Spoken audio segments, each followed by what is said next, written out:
Bruce Banner has just obtained a brand new Hulk. And to get this one, he didn't even need a gamma explosion. He just had to be a really good scammer. So with that said, let's get into it. But first, if you're enjoying these videos, be sure to drop a like, subscribe if you're new to the channel, and don't forget to hit that bell for all notifications. Alright, so coming back, this continues with Bruce and Dr. Voodoo in the Soul Cage, just after Bruce challenged Suman Guru to Neferib's riddle game, under the agreement where if Banner loses, Suman Guru the Flesh Weaver gets to keep Dr. Voodoo and have his revenge.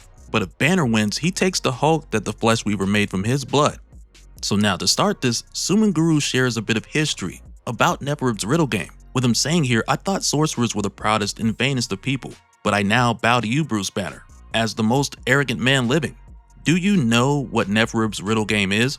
Neferib was a powerful sorcerer of Egypt. Centuries ago, a poor magician named Wahib came to Neferib demanding a magical jewel he claimed Neferib had stolen. Neferib agreed to return the jewel if Wahib could best him in a game of simple riddles, but Neferib's riddles were woven in the language of magic, spellcraft, masquerading as a game. He subjected Wahib to the most horrifying torment, leaving him quite insane, and no one came for Neferib's jewel again. For centuries, Wahib's example has reminded sorcerers of the pitfalls of pride, but every generation or two, another proud young mage tries their hand at Neferib's riddle game, though only the most arrogant of men. Did you read of the riddle game in some ancient book or other? A whispered rumor from a mad old scholar? How clever you must have felt to have learned such a secret ancient thing. No doubt you thought such a clever man as I must surely survive, where so many learned men have died screaming. So Bruce Banner, shall we begin? And you know, it's like after hearing all that, you really got to be sure of yourself to continue this game. And now keep in mind, while this is going on, over in West Virginia, we have Charlie Tidwell, who's wearing the godskin Lycana, who's just met David Bridger, the Infernal Hulk's first in command. And like we saw with her killing 3 of Bridger's men, or monsters, Bridger didn't necessarily like that, and Charlie really didn't care. So now these two are going at it, and just tearing up this small town in the process. And now like we saw back in issue 6, this is the small town where Charlie's been laying low since the Infernal Hulk took Bruce's Hulk. And while living here, she got a job in an auto shop, and over time, she's come to know basically everyone in the area. And there's a moment here just after she bites Bridger, where this guy Carl comes out trying to tell them to keep away, but when Carl shoots the loose gas line, he nearly blows himself up, but Charlie makes sure that she saves him.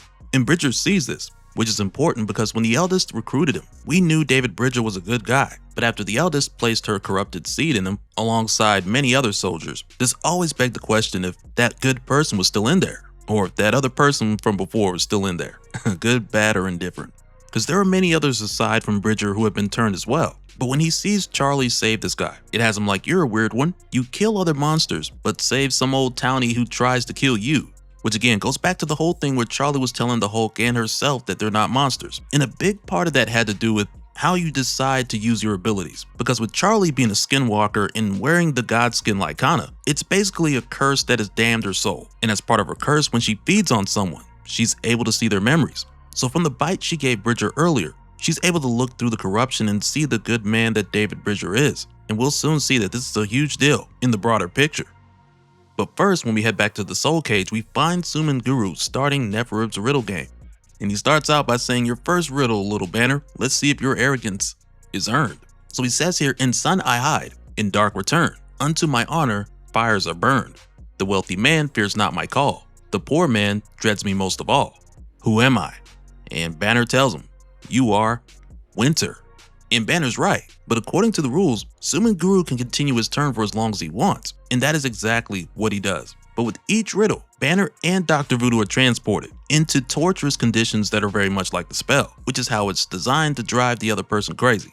And the Flesh Weaver continues here saying, unknowable as mortal death, unfathomable as starry sky. Within my flesh more treasures than in any gilded age gone by. The greenest grove, the fruitful womb, the deepest grave, the blackest tomb. Of living things my blood is filled, and of the dead I'm fuller still. So Bruce tells him to see, and the Flesh Weaver continues saying, with gifts of love I hunt my prey, each one with hidden price to pay. I hide within thy treasures dear, I watch and wait and linger near. On brightest day my gifts I'll take, with cruelest knife thy heart I'll break. Beware thy loved ones, warm embrace, for when I kill, I wear her face. Who am I? And throughout this, I'm just like, man, could you imagine going through all this and still having to listen attentively? Like, bro, I doubt there's a moment where you can be like, could you say that again? But Bruce is locked in and he answers, and the answer is grief. And now back over with Charlie and Bridger. She lets him know that she sees him now, or at the least what happened to him and how he became this way. So after taking another bite, because that's the process, Charlie tells him, I see him killing you and planting a corrupted seed where you used to be. The seed that turned you into this, the mother of horrors. If I can kill that, maybe I won't have to kill you. And now when Charlie kills this seed from the mother of horrors, it frees Bridger's mind from the Infernal Hulk, which means if she can do this for Bridger, then she can do the same for the Hulk.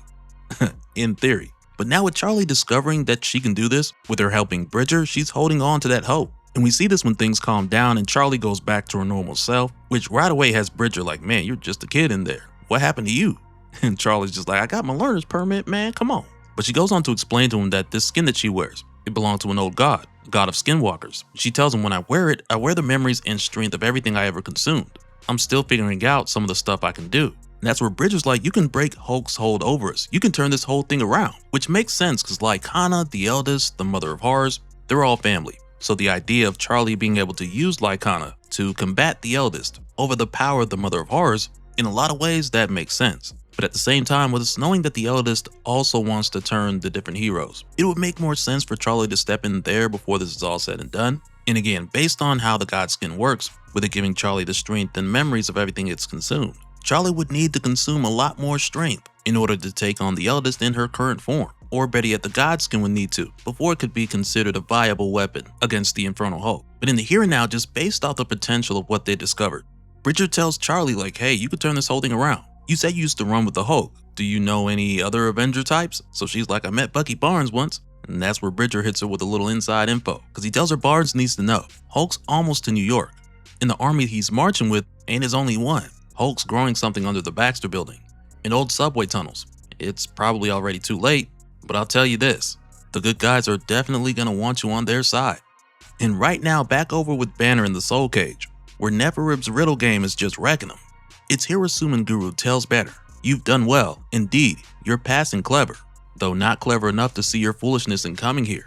The riddle game goes on as long as the patron wishes. I will never give up this form, not for any reason. Your gift of Jericho Drum, I gladly accept, and will torture for 1,000 lifetimes. Whew, that's a long time. And then he tells Bruce, I hope you are as grateful for my gift to you, a swift death. As Suman Guru lifts his sword for a hulked out swing. When he brings down that blade, Bruce catches it with one hand, and it almost feels like one of those scenes in a movie where the music starts playing. Like, you are the last banner, you possess the power of the Hulk. And the explanation for what is happening here, it is crazy. It's nuts, because much of this was Dr. Voodoo's idea. And even now he tells Suman Guru that he's slow to learn, because the Flesh Weaver underestimated Drum the last time they met. But then this is where Banner steps in and he's like, you asked me one question I haven't answered yet, Suman Guru. You asked where I learned about Neferib's riddle game. As Banner goes on to explain how he learned it from Dr. Voodoo, not long before they came here, because Voodoo knew Suman Guru was never going to give up that Hulk form. And even if they offered him freedom in exchange for it, the Flesh Weaver would not trust Dr. Voodoo to honor that bargain. But by having Banner propose the idea of playing Neferib's riddle game as a way to lure the Flesh Weaver down a path of predictable behavior, with him leaping at the opportunity to torture them and allow the game to play out as a distraction, this would end up making room for Dr. Voodoo to use a beggar's rune to take Suman Guru's Hulk that he made from Banner's blood and transfer it to Banner over time. And when Dr. Voodoo was explaining this to Banner, Banner was like, hey, if we start this game, how do we win? And Voodoo told him because Suman Guru revels in torture, he's going to take his time with us. So to win, they have to put their trust in the arrogance of sorcerers, which just goes back to Suman Guru's speech, with them now proving that the sorcerer is undoubtedly more prideful. But then Dr. Voodoo goes on to tell the Flesh Weaver that he has a riddle for him, because he asks him, what's the greatest killer of man? Because that's the true riddle beneath all of Suman Guru's other riddles, whether it be winter, the sea, grief, war, pestilence, ambition, all the things that torment and kill us. And Voodoo asks him, which is the greatest? And even now, this rune has the Flesh Weaver turning into a version of Bruce, like a regular Bruce. While the real Bruce, who's going Grey Hulk here, he's like, man, answer the riddle. He quickly tells him that this Hulk form is only being held together by his magic. As soon as they go back to the world above, it'll fade away. So Bruce will only have weeks, if not days, as a Hulk after this. But Bruce just smashes again. He's like, answer. Hey, answer the riddle. So Suman Guru tells him the answer is man himself. The greatest killer of man is man himself. Just before Bruce pounds him one good time. It's just like, oof. and that flesh gonna need some reweaving. But man, after all this time, Bruce has finally redeemed his backup Hulk token. Cause from the time he first met the Flesh Weaver up until now, it's kind of been like, man, where's this going? And now even with this being just something temporary, I really hope this makes for some loopholes down the line for the other Hulks, who as it stands are still with the eldest and Venruvio. But in the here and now, Dr. Voodoo confirms what Suman Guru said was true. The room didn't have time to complete the spell fully, so the body is temporary. And that's where Bruce was like, don't worry, Doctor, I won't waste a moment. I like it. And now after this, when we head topside, where the military's made a barricade to keep the Infernal Hulk out of New York, these soldiers are over here waiting like, what's taking so long? As they hear this booming sound that's coming from underneath. And even now they're like, man, does it even matter? We're screwed either way. They got monsters in the Hudson, monsters in New York airspace. They're just like, bro, we're cooked. You saw what happened in the first 2 issues. And now this just goes from bad to worse when they hear someone on the comm saying, break, break, enemy contact, followed by gunfire. Because just behind them on the New York side, just like Bridgers said earlier, the Hulk has been growing something, and it just might be too late. Just before we see a ton of the creatures that were made from Glob and Madrox, charging through Times Square Station, Wall Street Station, and Grand Central Station. When these soldiers see these things, they're like, man, just like they said on the news, this is actually the end of days. The age of monsters. Yeah, so get ready, because this now is going to take us into the war that's to come. The Hulk War. With the March to Hulk War kicking off the finale to not just Infernal Hulk, but really everything Philip K. Johnson's been building since 2023. So yeah, if you need to get caught up, we've literally covered it all.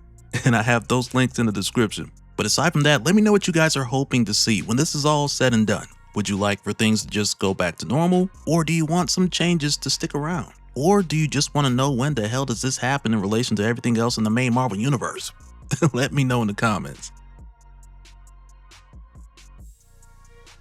And so now real quick, I want to give a special shout out to all the patrons. Thank you guys for all of your support. And for anyone who's new here who wants more information on how to support the channel, I got a link below where you can go to patreon.com/dopespill. But that'll do it for this one, guys. Let me know your thoughts down in the comments below, and we'll do it again on the next one. All right, later.